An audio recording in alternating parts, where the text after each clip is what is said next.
And to make a real difference to the Ivory Coast, and the work that we're going to be doing with small and medium-sized businesses, with the universities, is going to be transformational. So thank you for making it possible.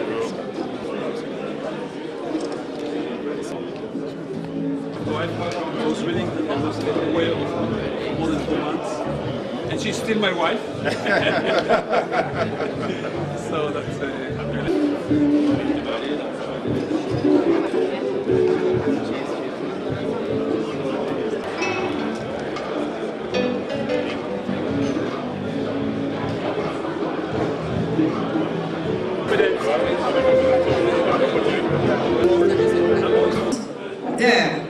Youmi est en Côte d'Ivoire depuis 2013 et c'est un grand plaisir, un honneur d'avoir cette compagnie ici pour une nouvelle version, une autre dimension d'Internet en Côte d'Ivoire.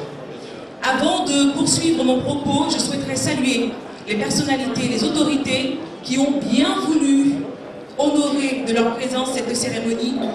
Je commencerai par le ministre des Nouvelles Technologies de l'Information et de la Communication, M. Koné Bruno, bonsoir. Recevez nos hommages. Monsieur l'ambassadeur de Suisse en Côte d'Ivoire, son Excellence David Fogelzanger, Excellence. Nous saluons également Anata Barjira, chairman de Youmi Africa. Nous saluons Lord Paul Botting, j'espère avoir bien prononcé, membre du board de Youmi Africa. Nous saluons les actionnaires, M. Théo Müller. Nous saluons M. Eric Vetter, M. Dov Barjera, qui est le PDG de Youmi Africa. Nous saluons M. Alain Kodjo, directeur général de Apex Holding, Côte d'Ivoire. Nous saluons également Monsieur Essis Esmel, le directeur général du CPC. Nous saluons Monsieur Yann Le Gouen, directeur général de Youmi Côte d'Ivoire. Mesdames et messieurs, en vos grades et qualités, nous vous disons Akwaba, comme on le dit en Côte d'Ivoire. Merci de votre présence.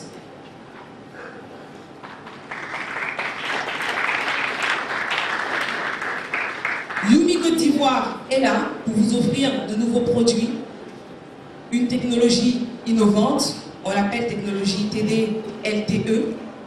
Dans quelques instants, dans la seconde partie de cette cérémonie, des voix autorisées viendront expliquer dans le détail ce que c'est que cette technologie et comment les populations pourront l'avoir à partir de leurs différents mobiles, de leurs différents...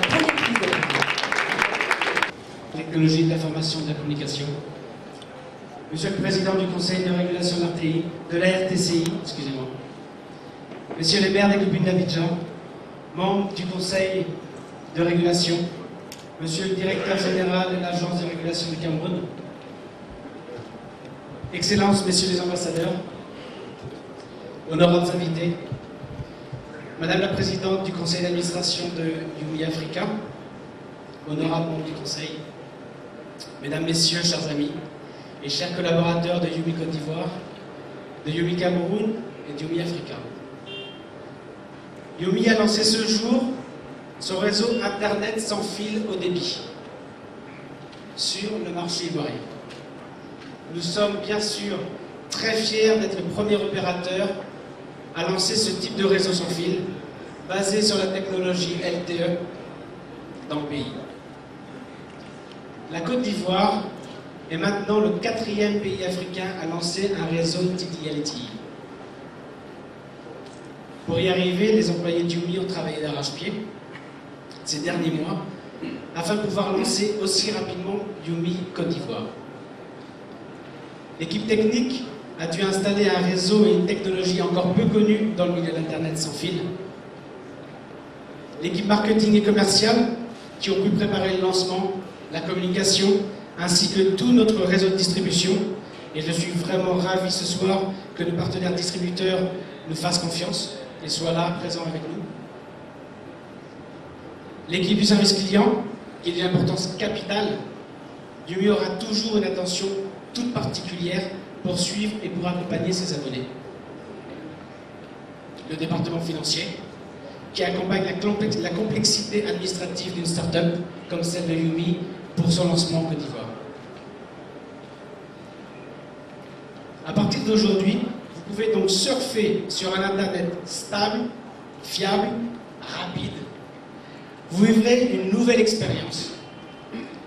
Nouvelle pour regarder des vidéos en streaming haute définition, utiliser le cloud, envoyer, télécharger vos photos sur Facebook, jouer en ligne.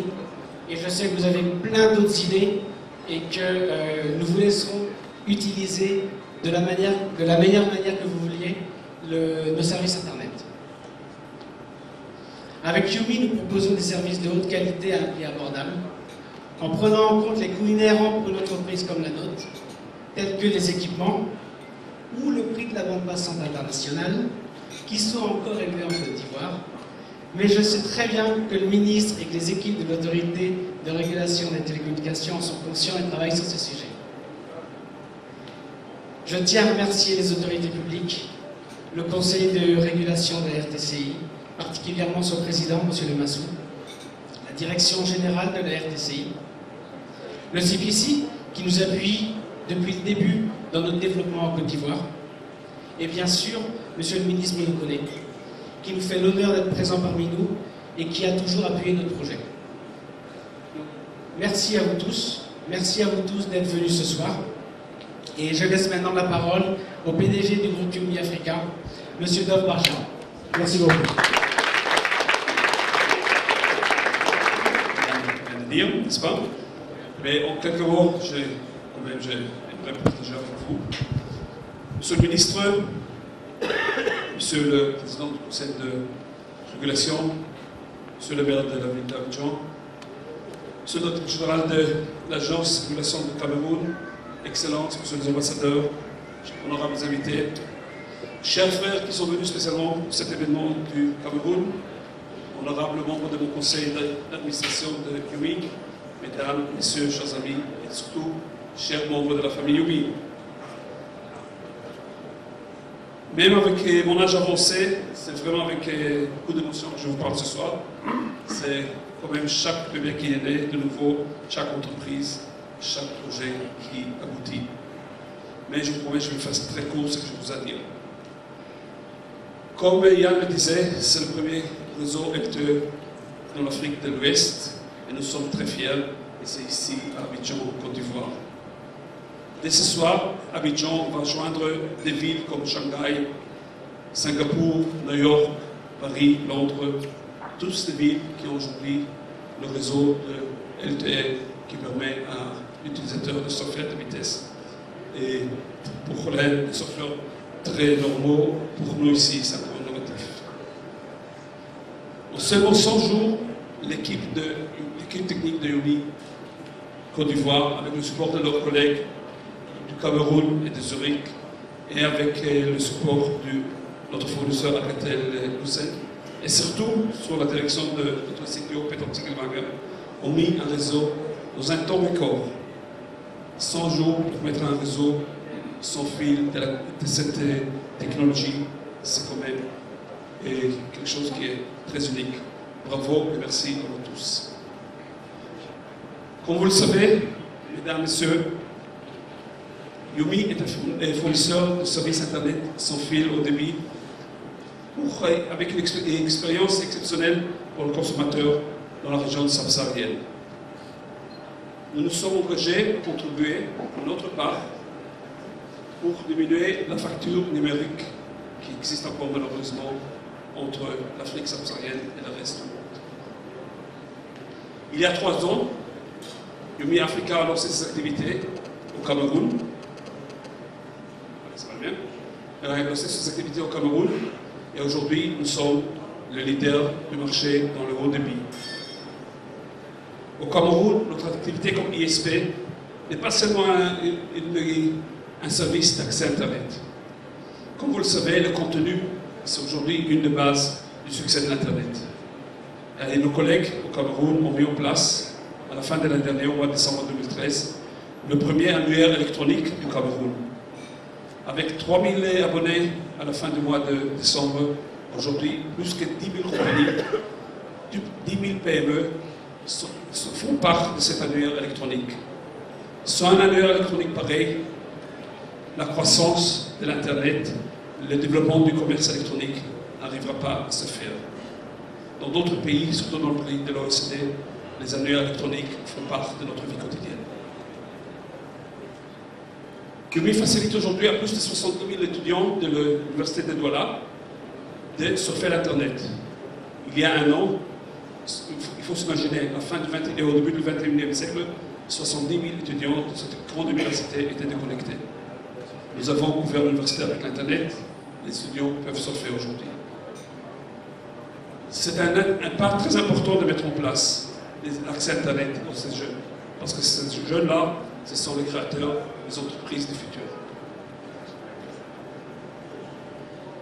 Chers amis, chers dames, messieurs, dames, nous avons ce soir parmi nous les investisseurs et les fondateurs de Yumi.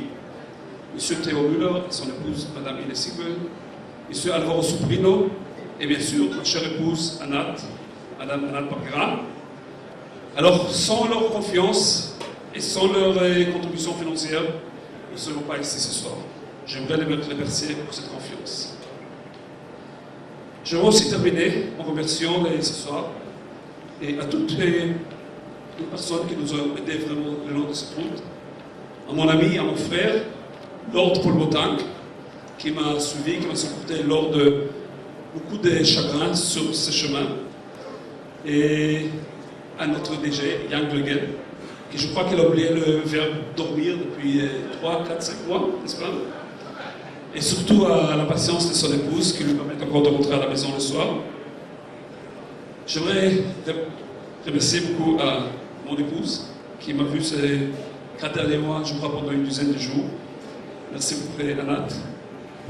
Et surtout, j'aimerais remercier à mon collègue, à mon ami et mon partenaire, Alain Kodjo, qui, avec sa persévérance, nous sommes ici aujourd'hui. Et on a signé le contrat entre nous avant les événements. Et il était le seul qui me disait, ne t'en fais pas, tout va se régler. Et voilà, tout s'est réglé.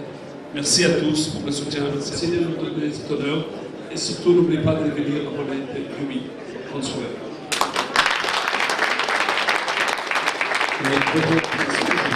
Monsieur le ministre, Madame Barguera, présidente du conseil d'administration de Yumi Africa, Monsieur Barguera, messieurs les administrateurs, Monsieur l'ambassadeur, messieurs les ambassadeurs, il y en avait plusieurs qui étaient annoncés. Moi j'ai eu mon collègue, l'ambassadeur du Cameroun, où Yumi est déjà bien implanté.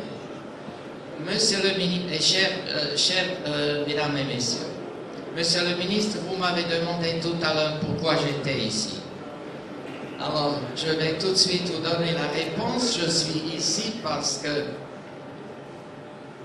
Yumi est une entreprise suisse et Madame et Monsieur Barguera, malgré leur nom israélien, c'est des citoyens suisses.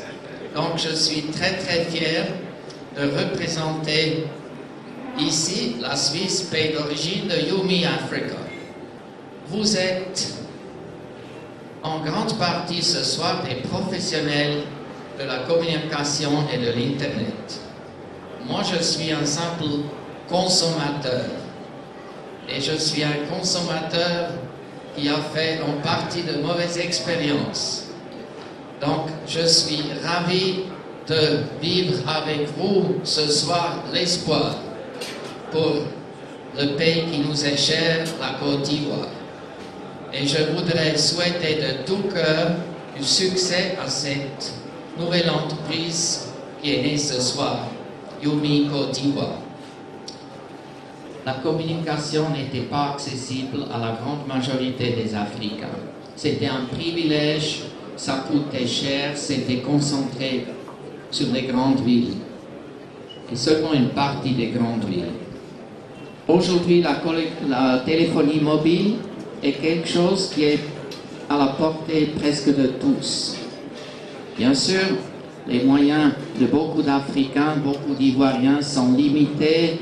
Ils doivent s'acheter les unités 1000 francs CFA à la fois ou 5000 francs CFA à la fois.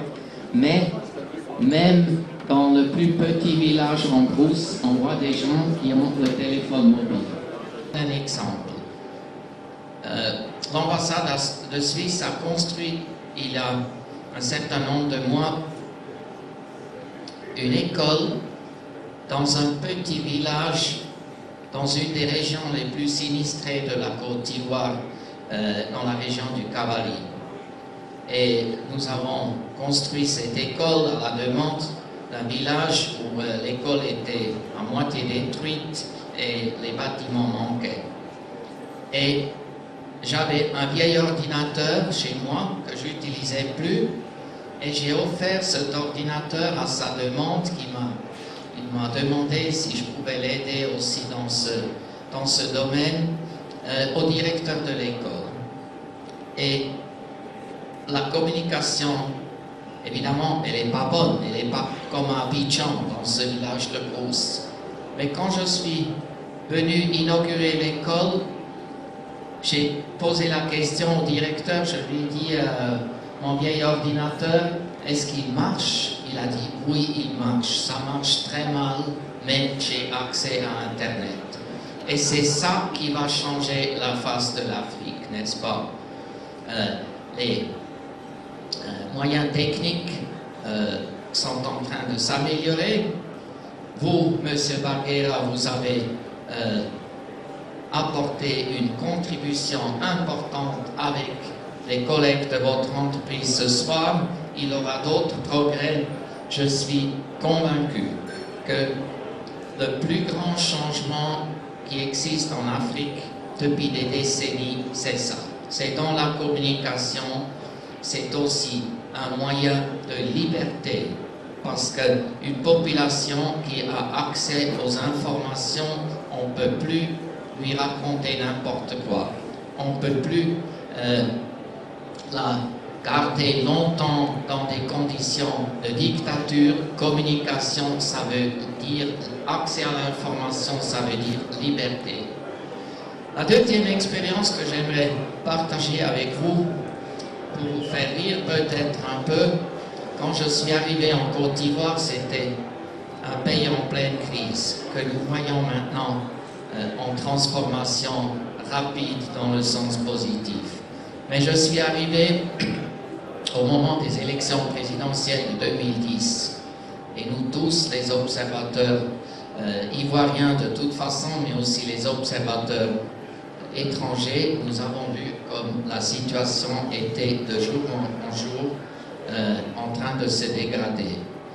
Et j'ai demandé à l'administration suisse d'installer l'Internet dans la résidence, au bureau, on l'avait, n'est-ce pas, une ambassade, c'est une chancellerie et c'est aussi une résidence, c'est la maison où habite l'ambassadeur. Mais j'ai vu que la chancellerie de l'ambassade de Suisse était dans un endroit qui n'était pas idéal, qui était potentiellement dangereux. Ça s'est vérifié par la suite, malheureusement.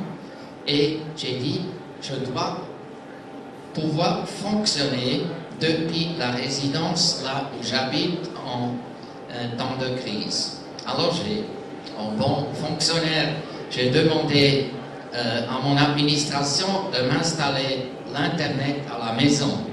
La réponse de Berne était, Monsieur l'ambassadeur, nous avons des règles et on n'est pas là pour financer les plaisirs personnels des ambassadeurs. Alors, avec cette réponse, j'ai décidé de faire installer l'Internet à la maison par mes propres moyens. Il a fonctionné pendant la crise, il a mal fonctionné, mais il a toujours fonctionné. Et si l'ambassade de Suisse a pu remplir son rôle pendant ces mois comme d'autres ambassades, c'était grâce à cette installation. Maintenant, j'espère qu'on va faire un pas en avant avec un accès à Internet. En tout cas, Dov Parguera me l'a dit, à des coûts moindres et avec une performance clairement supérieure. Et nous tous, nous allons nous réjouir d'avoir à partir de ce soir ou de demain accès à ces services. Donc, Monsieur le ministre, Mesdames et Messieurs, j'aimerais aussi au nom de la Suisse et de son ambassade souhaiter plein succès à cette nouvelle entreprise suisse qui a déjà fait ses preuves dans d'autres pays africains. Je suis ravi d'apprendre qu'apparemment la Côte d'Ivoire, c'est pas le dernier, il a déjà le Ghana et